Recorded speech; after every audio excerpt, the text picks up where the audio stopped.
Okay, so good morning, class. Today we will be doing further in the chapter Functions of the State Government. Today we will take up the Chief Minister and the Council of Ministers. Now we all know, just as in the center we have the Prime Minister looking after the affairs of the entire country, so does the work the Chief Minister. In various states, there is one chief minister. Along with him, there are council of ministers who help him in doing the work of the government in proper scenario. Okay. After the elections, the MLAs belonging to the ruling party will elect their leader.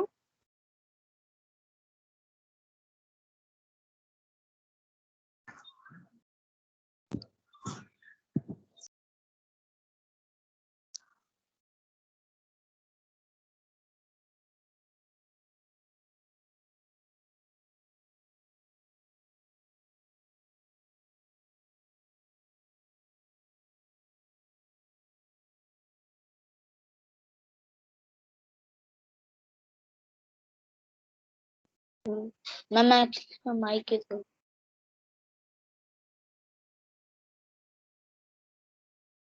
Various MLAs, that means members of legislature. That means they must have where they have stood up for the particular post. These MLAs, along with the other people who have attained the they sit together of the same party and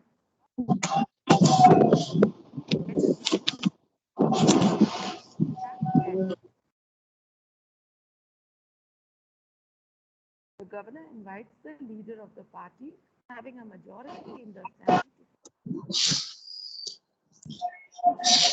to ask by the governor to come over and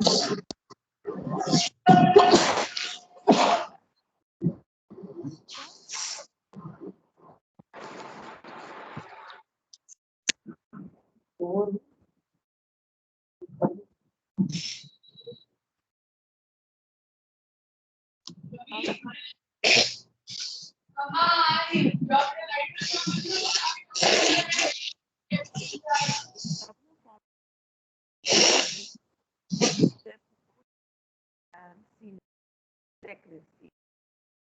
So okay, now once by the governor, he appoints council of help him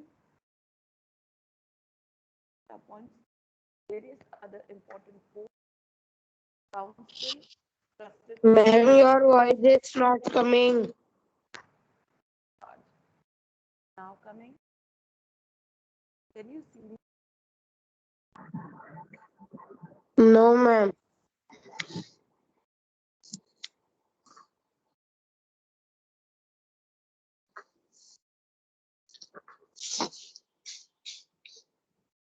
So now what happens is government is disturbed.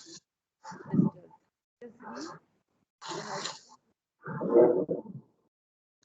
in stopping them. Okay, he cannot constitution. He invites them, make them sign the document, and give them the. Then we talk of the a political party MLA have won more than half the number of constitutions can be said to be in a majority. Now, any political with this MLAs, that means members of the Legislative Assembly, if they are winning from various posts and they are in majority, that political party comes to power and forms the government in the state level. Okay, they have to have a majority. Now, the political party that has the majority is called the ruling party. That means that particular party is going to come and rule the government. That's clear to each one of you? Then, and the other members are called the opposition. That means the others who are there, they are the oppositions. The rest of them, they are the oppositions. Now, I will tell you through a very simple example. Supposing there are 5 constituencies, these are the 5. Okay, one, two, three, four, 5, and this is one state. It has 5 constituencies maybe. Okay, now in these 5 constituencies, number of people went and said that we will try to govern. Now, one was victorious, and in the other the same party candidate, in the other the same party. In these two there were some others who got elected. So out of 5, 3 were in the same party. That means this party is going to come to rule the government. Okay, so the ruling party is the one which secures the majority of votes. Now, position of the chief minister. The chief minister is the real head of the state executive. So it is he who holds the power. It is he who comes to power and takes up to the forming of all the implementations of the laws. The governor simply acts on the chief minister's advice in matters of selecting his ministers and distribution of portfolios. What is a portfolio? Portfolio is a particular theme which is given to the person who's in charge. Like supposing education ministry. Now, once Yogi ji came to power, he became the chief minister of the ruling party. Okay, and then he appointed several other ministers who are called council of ministers, who look after the various portfolios. That means various departments. So maybe he has appointed one education minister, one communication minister, one health minister, and all these ministers, they look after the affair in their fields. Okay, and once the ministers are selected by the chief minister, governor simply has to act on the advice of the chief minister and appoint them. He has no say in stopping them, even if he does not like them. He is the link between the governor and the council of ministers. So now chief minister plays a very active role. He is the key link between the governor and the council of ministers. That means if there's any problem in the council of ministers, it is the governor who will report to the chief minister, and chief minister will take actions against the council of ministers if he finds them guilty. He coordinates the working of various departments and the ministries. He is the chief spokesman of his government. He announces the policies and programs of his government. So it is the chief minister who is the spokesperson. That means whatever the work is being done in different departments, it is the chief minister who will answer to the every query which is asked regarding any development or regarding any failure of the government in any program, in any policy that is taken up for the welfare of that state. Okay, then we move on to the council of ministers comprises 3 categories of ministers. Now, there are 3 categories of ministers in this. One is the cabinet ministers, next is ministers of state, and then third is the deputy ministers. Now, chief minister and other ministers have the responsibility of running various government departments or ministries. They have separate offices. Now, the cabinet ministers hold independent charge of various departments or portfolios. They are assisted by ministers of state and deputy ministers. So now, apart from council of ministers, there are various cabinet ministers who hold different portfolios and different departments. Then there are ministers of state and deputy ministers who work under the guidance of chief minister. Okay, the ministers work on the principle of collective responsibility. Now comes the term called collective responsibility, and what is that? That means anything that is done or taken up is totally the responsibility which is taken collectively. If anything goes wrong while while working out any process, it is the collective responsibility of the government. Okay, all the people, irrespective of one department who has made a mistake, it is the collective responsibility of all to take the charge and work for it. Okay, if they are not able to prove that they were right, it is the whole government which has to suffer because of that. Is this much clear to each one of you? Now we come on to the powers Yes. and the functions of the chief minister. Now the main powers and functions of the chief minister of a state are as they are given here. I'm reading it out and explaining one by one to each one of you. Now the first one, formation of ministry. That means the chief minister is required to form his ministry. It is he who appoints those people who he wants to give them portfolio and whom he wants to attain power to look after that particular department. He prepares a list of his colleagues whom he wants to include in the Council of Ministers and submits it to the governor who appoints all these ministers as per the list. Now, whatever is there, whatever names are there in the list, those people are called by the governor and they are made to sign the document, they are given the charge and they take over. Okay, so basically the power resides in the hands of chief minister who appoints his trusted people to take over different departments for efficient working. Second power and function of the chief minister is allocation of portfolios. That means giving of the portfolios, giving of the departments to the people whom he thinks are capable for that. Okay. Example: the governor allocates portfolios to ministers on the advice of chief minister, who also decides the seniority of the ministers in the cabinet. So, according to the seniority, according to the experience, it is the chief minister who takes charge and who does all this work. Okay? Now we talk of the coordination amongst the ministers. Now there has to be coordination, otherwise things can't work properly. So coordination means knowing and being in touch with each other. One department is not totally away from the other. One has to answer to the needs and queries, and so one has to be aware about the other department. Okay, so let us just see. The chief minister keeps a watch on the working of the ministers and gives them guidelines and advice on routine matters.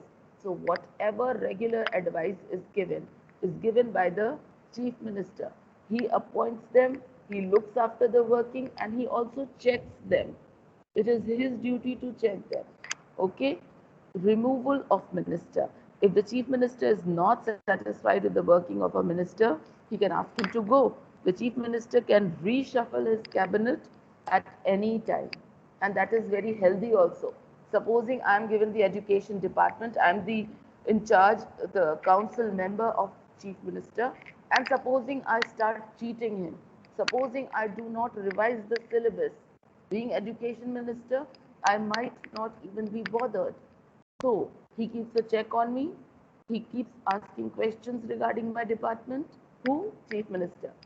And he works in coordination. Now he's seeing me and he's finding no changes. He's finding no improvement in my working.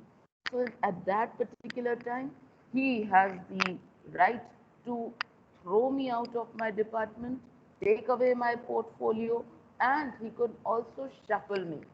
He can either remove me, not give me any post at all, or he can shuffle me. He can make me a communication minister instead of an education minister because he saw me not working efficiently in the education department. So these are certain things which are taken up by the chief minister. Now we move on to the next working.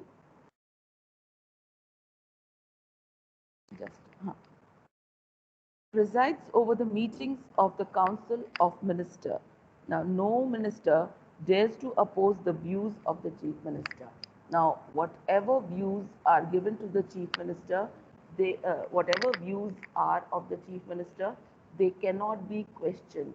Okay, so every other minister who's working under him has to abide by the rules and regulations and the principles laid down by the chief minister. Okay, is this much clear? Please just answer me. Yes, ma'am, clear. Yes, Thank you. Then, link between the governor and the council of ministers. Now, again, yeah. it's a repetition. It's just telling you that the chief minister acts as a link between the governor and the council of ministers. I missed out one point, presides over the meetings of the Council of Ministers. No minister dares to oppose the views of the Chief Minister, and he presides over the meetings that are conducted. Okay, then power to dissolve the Legislative Assembly. So the Chief Minister can advise the governor to dissolve the Legislative Assembly before the expiry of his term and order fresh elections.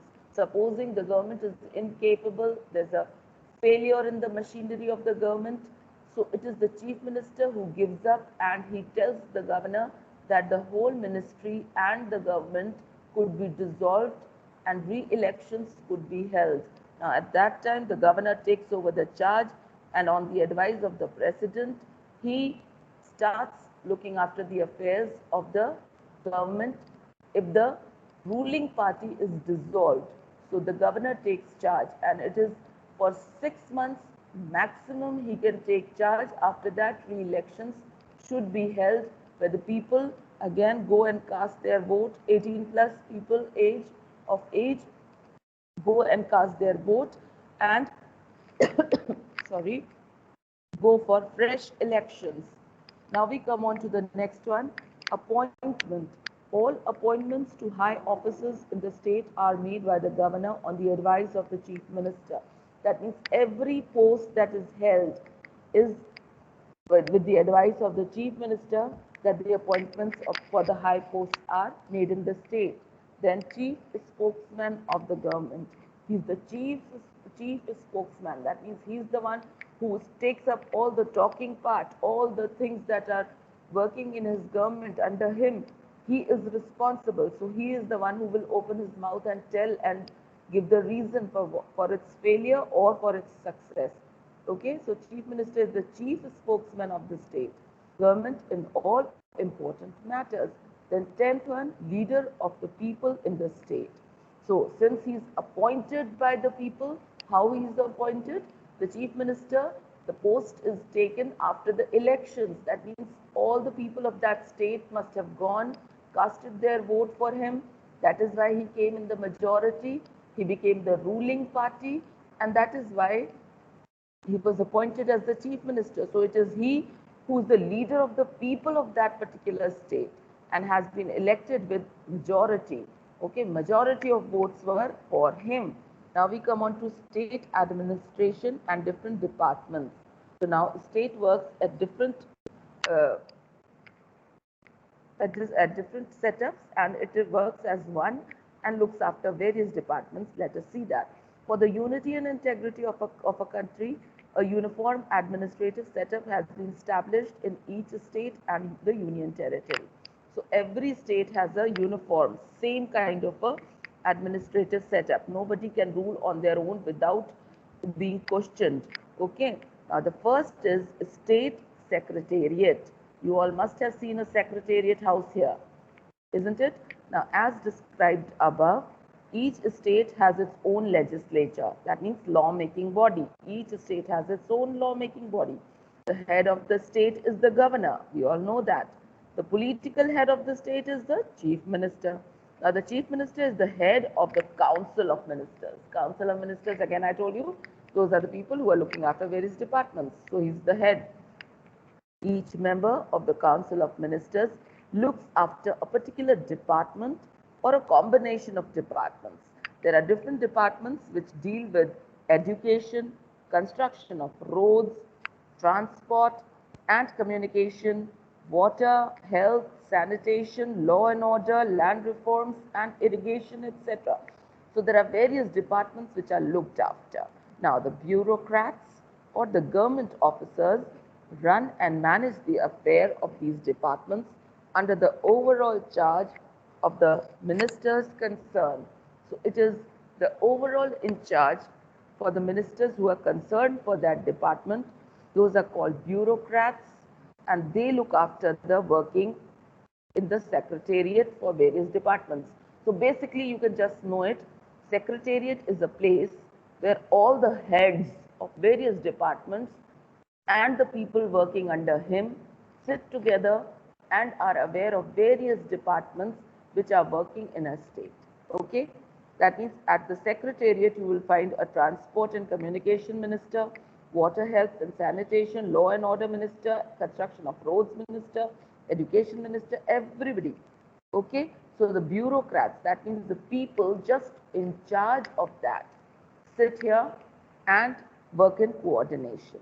Okay, the bureaucratic head of each department is called a secretary. Now, the council of ministers are the heads.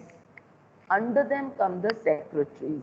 Now, these secretaries sit in the state secretariat and they are directly the heads of the departments. Like supposing I am the class teacher of 6C. So, I am the secretary. Okay, but my English department, or supposing I'm taking social science. So my social science department is, say, maybe under sister. So now sister is the council of minister who's looking after me, that whether I'm working for social science class of class 6C properly or not. Okay, I'm the secretary of the particular department. I'm working under a head who's my council of minister, one of the department head. Is this much clear? Now, the secretary generally belongs to Indian Administrative Service, that means IAS. He's a person of well-versed knowledge, very knowledgeable person. He's an IAS. Okay, the selection and appointment is made by the Union Public Service Commission located at Delhi. Please underline Union Public Service Commission, UPSC. The exams are held and the toppers, they get the administrative posts such as IAS, etc. Now, a secretary also acts as the advisor of the minister on all matters of importance, including policy and administrative matters of the department. Overall, the secretaries there there is the chief secretary who supervises all the departments. The office of the chief secretary is known as the secretariat. The minister's office are also generally located in the secretariat. A large retin, what is it? Retinue of officers ranking downward from secretary to additional secretary, joint secretary, deputy secretary, under secretary, administrative officers, selection officers, assistants, upper division clerks, lower division clerks, draftees, and other service staff work in the secretariat to carry out the work of the government. To know it, on top is the council of minister, who's the head of one particular department. Then under him comes the secretary who works for that particular department. Now, supposing educational department. Now, the educational department head will be appointed by the chief minister and he is working as a council of minister for him in the education department.